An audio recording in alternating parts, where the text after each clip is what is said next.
we're back again, another tips video. This week we're doing 317 Topuria versus Charles Oliveira. Big card, big stuff. We are finally fucking back. Sound the alarms, the lock has won. I predicted that Usman fight down to a fucking T. I knew Abdi has no IQ inside the octagon. That man could have easily taken Muhammad down. He was on wobbly legs. His leg kicks were chopping, he just didn't throw enough, and then obviously Muhammad Usman started to land their cleaner jabs once they got tired.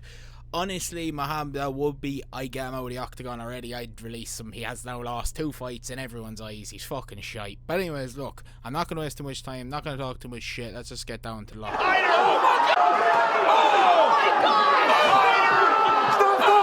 God! Yes, lads, this week's lock of the week is going to be Hyder Emil. Now, Hyder Emil is 11-1.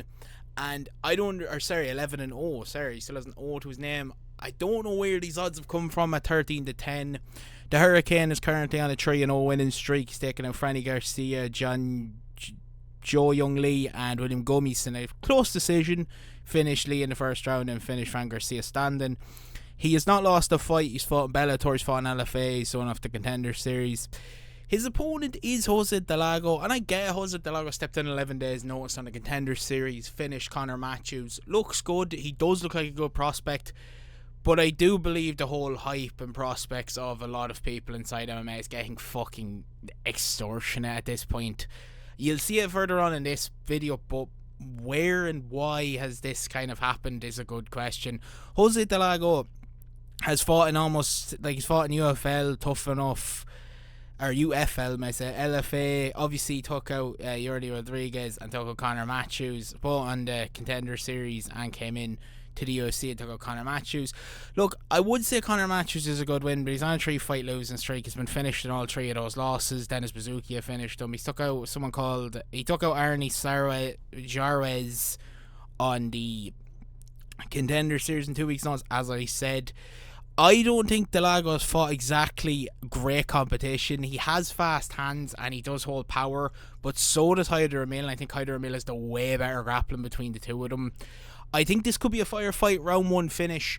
I'd say Hyder Emil just the same as he did against the Korean lad, Jung Young Lee. Just the way he done against Lee. I think it's going to be a firefight in the cage. Boom, boom, bang. Hurricane knocks him out. Simple as that. I don't have anything else to say.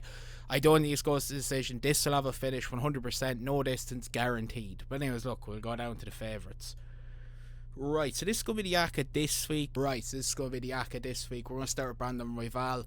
Look, I get it. I get the hype for Josh Fan. He's a great boxer. He has absolutely brilliant boxing, great cardio, can stand with everyone. He's coming in, I think, on 3 or 2 weeks notice here. He done it in the last fight. I picked Bruno Silva, thought he was going to be a dog, was fucking horrendous in that performance. But surely the hype train has to slow down at some point. Surely the casuals kind of have to get it into their brain that this man has only lost to the champion and Brandon Moreno. If this is the blueprint of his Tesoro Tyra fight, then yeah, he's going to win this. Look, Josh Fan is brilliant boxing. I know Josh Fan is brilliant boxing. I'm never going to argue that. I know Josh Fan is brilliant boxing. But Brandon Royval is just a fucking, like, he has clearly the better grappling, and I don't think the strike is too far away from him. He has a great chin. I think he can take a majority of his strikes and be able to get Josh Fan down and just be able to work him for 15 minutes. Same as he did in the Tesoro Tyra fight, which, look, that was only decided by basically 1 round. If Tesoro Tyra at the time had better striking, that could have been a different fight. But you see how much Raw Dog gets into a Raw Dog state. He's a fucking dog, as I keep saying. Brandon Royval, I think I have to throw him in here. I know he's not the favourite, but I have to throw him in here because this is crazy. Next we go down to Jungle Boy. Now, Felipe Lima to me is a bit of a weird one because I guess the UFC have given up on Peyton Talbot or just want to get... I don't actually know what they're doing here all the genuine time. I guess they just want to get rid of one of these prospects. Jungle Boy to me is probably the worst fight, quite physically the worst fight you can give to Peyton Talbot in the division. If Ronnie Bialos was able to hold him down as easy as he was, then Jungle Boy's just going to be able to hold him down even easier. Probably submit him because Jungle Boy will actually look actively for the finish. I don't think he's just going to sit on him. I do like Peyton Talbot. I still haven't given up on Peyton Talbot, but it's hard to see how much improvements he can actually make coming into a big fight like this. If he hasn't worked on the ground game or hasn't really worked on the grappling, then Lima has every single chance, has every hole that he has filled. Like, it's pretty much simple. Besides the point, right? But I do think Felipe Lima just wins this with solid grappling, solid striking. Decision I see. I don't see a finish inside the fight. But if it hits the mat, Peyton Talbot isn't looking to get up. Fuck it. Finish all you fucking want. Submission. Next we go into Money Meccano. Now Money Meccano's fighting Breel Dariush, and I genuinely don't really understand why this is such a close fight. Look, I like Breel Dariush, but I mean, the man realistically hasn't had a win in nearly 3 years and has lost to Armin and Charles. They're not bad, but that's both in the first round. It's kind of one of these things where he hasn't given a close fight to, yes, it is 2 and 3 in the division, the person who's fighting for the title, but he hasn't really given a close fight. If we actually look at his record, being from a realistic standpoint, in the last 4 years, the only real fighter he's taken out that's anywhere near the top at the minute is Gamrot, and that's it. He beat Tony Ferguson, Diego Ferreira. None of those are exactly anywhere near it. I like Breel Dariush. I think Breel Dariush is a good fighter. He's fun to watch, but do I see him winning this fight? No, obviously not. I think Money Meccano will just do exactly what he done against fucking Boan Saint Denis. He'll probably get this down pretty early in the first round and finish it. I don't think Breel Dariush will have the exact same sort of way to be able to hold damage the way that he is. Either he'll finish him just on the feet, or else he'll grapple him, bring him down and finish him. Breel Dariush, unfortunately to me, I think he's just getting a bit too old, too much ring rust. I don't really see the odds on this fight. I'm not a big Money Meccano fan, I will be honest, but I do still believe Money Meccano will be able to take down Breel Dariush, land some big elbows and finish the fight from top mount. Next, going to Tracy Cortez. Now look, I'm going to take Tracy Cortez just because Vivian Araujo should realistically be released from the UFC. I don't genuinely understand, like, what the fucking point of keeping her here is. She's literally lost to nearly every big, like, actual heavy, like, woman in the division. The only people she's realistically beat is Kathleen Silva, Jennifer Maia and Andrea Lee. Andrea Lee's on a 6-fight losing streak. Jennifer Maia is almost, 38, 39. I think she's now probably retired from MMA at the same time. She's not even in the UFC anymore. Sorry, her Viviane Rejo loss was her being released, so fair enough. And then you go into it, Natia Silva took her out. Obviously, Natia Silva's going to fight for the belt, so there's no shame in that. I just think Tracy Cortez is just the one to slide out a victory here. She's always able to beat the lower ranks of the division. She just can never beat the top, like Rose and stuff like that. I'd say Tracy Cortez comes in here. Tracy Cortez comes in here, keeps it mostly standing. I say I don't think there's going to be too much grappling involved inside the fight. I just think a solid 15 minutes by her. She probably just outlands her, probably just outworks her for 15 minutes. I really don't see much of the high point of really talking about this. Just outworks her for 15 minutes, 2-5. I'll take Tracy Cortez. Right, next we're moving to the underdogs. And this is where I might cause a bit of controversy for who I'm picking here, but I am very confident on the majority of these, and I really don't care because I genuinely believe a lot of these. So look, we'll begin with Kai Kara France. Obviously, he's the first one on the screen. We'll begin with Kai Kara France. Usually I don't do the underdogs in this format, but I decided to do it just because it was easier for the screen. But look, Kai Kara France, 2-1. I get it. Pantoja's hard to beat. I get Cannibal. Like, I do get Pantoja being the odds that he is. He is a hard fighter to beat. He's a hard one to take out. He's beaten a lot of people. He's only has 5 losses.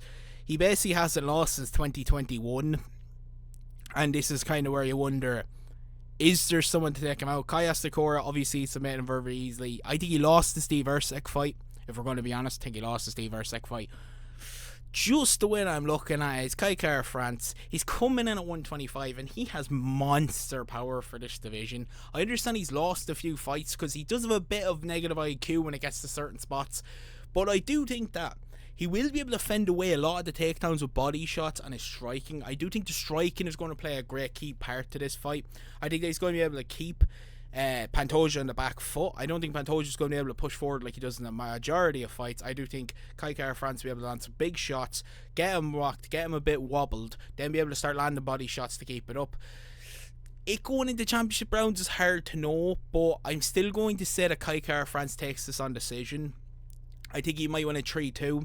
Another very, very close fight, but I don't think he'll be robbed. I think he'll have good enough takedown defense to be able to stop it. As he said himself, he's a Maui, he has mad power. Also, for people on Twitter that always say, oh, he's cringe, he's aura farming. No, it's his culture. Like, I mean, the hack is one of the most intimidating thing ever. Watch rugby. Like, the boys are very intimidating. His mass celebration, the whole pull-off thing is fucking sick where he goes like that, and that thing is sick, to be fair. And I really hope that he does win the fight. I'm picking him because I do genuinely believe that there's a very big chance that he can just, like, honestly keep on the feet and land big strikes and make Pantoja think. And I think if he does that, I think he wins this fight. Next, we're going to Charles Oliveira. Now, okay, I think every fan has the exact same approach to this.